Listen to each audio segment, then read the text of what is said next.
যুক্তরাষ্ট্রের মধ্যস্থতায় ভারত আর পাকিস্তান দেশ দুটি অস্ত্রের যুদ্ধবিরতি দিয়েছে, কিন্তু বাকযুদ্ধের কি বিরতি দিয়েছে? উত্তর হচ্ছে না, তাইনি। দুই দেশের প্রধানমন্ত্রী থেকে শুরু করে প্রথম সারির মন্ত্রীদের মাঝে চলছে সেই হুমকি ধামকি, সাথে তো যুক্ত রয়েছেন দুই দেশেরই রাজনীতিবিদরা। দুই দেশেরই চুক্তিভঙ্গের পাল্টাপাল্টি অভিযোগ তুললেও এখনো বড় ধরনের সংঘাতে জড়ায়নি। তবে এরই মধ্যে 14ই মে সন্ত্রাস ও বিচ্ছিন্নতাবাদী তৎপরতা নির্মূলে ভারত নিয়ন্ত্রিত জম্মু কাশ্মীরে অপারেশন কিলার নামে সেনা অভিযান চালিয়েছে দিল্লি। এই অভিযানে জম্মু কাশ্মীরের শোপিয়ান জেলায় অন্তত 3 জন নিহত হওয়ার খবর পাওয়া গেছে।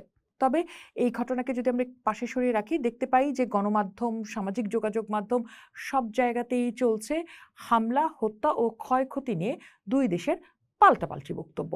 যেমন ভারত বলছে গত 22 এপ্রিল পেহেলগামে বন্দুকধারীদের হামলার বদলা নিতে 7 মে ভারত 6টি শহরের 9টি স্থানে ক্ষেপণাস্ত্র হামলা চালিয়েছে। আর এই হামলাকে পাকিস্তান দাবি করছে যে ভারতীয় বাহিনী কাশ্মীর ও পাঞ্জাবের 4টি স্থানে হামলা চালিয়েছে। এই বিষয়টি নিয়ে আন্তর্জাতিক গণমাধ্যম আল জাজিরা একটি প্রতিবেদন আমরা সবাই নিশ্চয়ই দেখেছি। সেটা একটু বিশ্লেষণ করলে দেখা যায় যে পাকিস্তান দাবি করছে তাদের হামলায় ভারতীয় 5টি যুদ্ধবিমান ভূপাতিত হয়েছে। আর ভারতের নিরাপত্তা সূত্র আল জাজিরাকে জানিয়েছে 3টি যুদ্ধবিমান ভারত নিয়ন্ত্রিত ভূখণ্ডে বিধ্বস্ত হয়েছে। তবে কোনো পক্ষই তা নিশ্চিত করেনি এই বিমানগুলো পাকিস্তানের হামলায় বিধ্বস্ত হয়েছে কিনা। যদিও পাকিস্তানের air vice marshal Aurangzeb Ahmed বলছেন ভূপাতিত বিমানগুলোর মধ্যে ছিল 3টি রাফাল, একটি মিগ-20 ও একটি সুখোই সি-30, এবং তিনি বিমানগুলোর ইলেকট্রনিক সিগনেচার সহ নির্দিষ্ট স্থানও উপস্থাপন করেছেন গণমাধ্যমের সামনে। যদিও ভারতের প্রতিরক্ষা মন্ত্রী রাজনাথ সিং পাকিস্তানের এই সংখ্যাকে প্রত্যাখ্যান করছেন এবং নিজেদের করা এই হামলা প্রসঙ্গে তিনি বলছেন ভারতের হামলা কেবল সন্ত্রাসী অবকাঠামোর উপরই পরিচালিত হয়েছে। কোন জায়গায় কতগুলো হামলা হয়েছে সেটা নিয়ে যেমন পাল্টাপাল্টি বক্তব্য পাওয়া যাচ্ছে দুই দেশের, তেমনি মৃত্যু ও ক্ষয়ক্ষতি নিয়েও চলছে সত্য গোপনের খেলা। অপারেশন সিঁদুর পরিচালনার পর নয়াদিল্লি দাবি করেছিল অভিযানে 70 জন পাকিস্তানি সন্ত্রাসী নিহত হয়েছে। তবে পাকিস্তানের দাবি ছিল নিহত 31 জন এবং আহত 57 জনের সবাই বেসামরিক নাগরিক। যদিও 14ই মে পাকিস্তানের আইএসপিআর ক্ষয়ক্ষতির একটি হিসাব দিয়েছে, সেখানে দেখা যাচ্ছে এই অভিযানে পাকিস্তানে নিহত হয়েছে মোট 51 জন, যাদের মধ্যে 7 জন নারী এবং 15টি শিশু রয়েছে। এছাড়া আহত হয়েছেন 121 জন। নিহতদের মধ্যে 11 জন সেনা সদস্য রয়েছে বলে দাবি করেছে আইএসপিআর। 4 দিনের পাল্টাপাল্টি হামলায় দুই দেশই নিজেদের পক্ষে বিজয় দাবি করছে।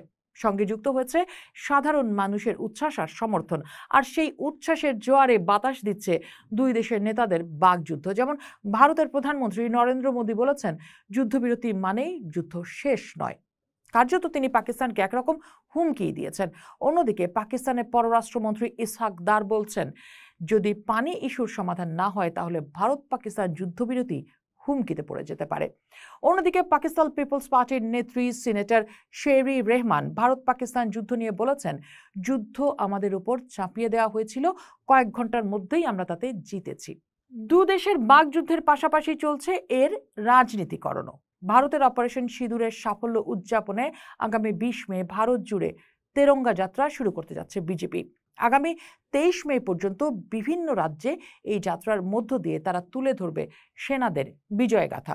বিজেপির দাবি রাজনৈতিক স্বার্থে নয়, বরং বীর সেনাদের কীর্তি তুলে ধরতেই এই আয়োজন। কিন্তু ভারতীয় রাজনৈতিক বিশ্লেষক এবং বিশেষজ্ঞরা বলছেন অপারেশন সিঁদুরের সাফল্য বিজেপি নিশ্চিতভাবে কাজে লাগাবে আগামী বিহার নির্বাচনে। বছরের শেষ দিকে বিহারে যে বিধানসভা নির্বাচন হতে যাচ্ছে সেখানে জাত গণনার পাশাপাশি অপারেশন সিঁদুরের সাফল্য হতে চলেছে বিজেপির তুরুপের 2 তাস। আর এই বিষয়টি নিয়েই পাকিস্তানের প্রতিরক্ষা মন্ত্রী খাজা মোহাম্মদ আসিফ সতর্ক করেছেন যে ভারতের প্রধানমন্ত্রী নরেন্দ্র মোদী দেশীয় রাজনৈতিক চাপে পড়ে নতুন কোনো সামরিক দুঃসাহস দেখাতে পারেন। 14 মে পাকিস্তানি গণমাধ্যম জিও নিউজকে তিনি বলেছেন এই ঘটনায় মোদী তার রাজনৈতিক ভিত্তি হারিয়েছেন, ফলে হতাশা থেকে বাঁচতে তিনি যে কোনো কিছু করতে পারেন। তবে আপাতত শান্তির কথা হচ্ছে সীমান্ত এলাকায় সেনা উপস্থিতি কমাতে একমত হয়েছে ভারত পাকিস্তান। হটলাইনে আলোচনা করেছেন ভারত ও পাকিস্তানের মিলিটারি অপারেশনস বিভাগের প্রধানরা। সিদ্ধান্ত হয়েছে সীমান্তে সেনার সংখ্যা কমাবে দুপক্ষই। প্রায় ৪৫ মিনিটের বৈঠকের পর কোনো বিবৃতি কেউ দেয়নি। তবে পাকিস্তানি সংবাদ মাধ্যম ডন জানিয়েছে, আপাতত সীমান্ত এলাকার নিরাপত্তা ও ব্যবস্থাপনার দায়িত্বে থাকবে দুই দেশেরই সীমান্তরক্ষী বাহিনী। সীমান্তে সেনাবাহিনীও থাকবে, তবে সংঘাত পরিস্থিতি সৃষ্টি না হলে তারা সামনে আসবে না। এছাড়া দুই দেশেরই সীমান্ত রেখার ১ কিলোমিটারের মধ্যে কোনো হেলিকপ্টার ও ১০ কিলোমিটারের মধ্যে কোনো যুদ্ধ বিমান প্রবেশ করবে না বলেও সিদ্ধান্ত হয়েছে আলোচনায়। আন্তর্জাতিক বিশ্লেষকরা মনে করছেন, দুই দেশের কৌশলগত অবস্থান বজায় রেখে এগিয়ে যাওয়াটাই বুদ্ধিমানের কাজ হবে। পোস্ট দেখুন, ভাবুন, করুন, পোস্টের সাথেই থাকুন।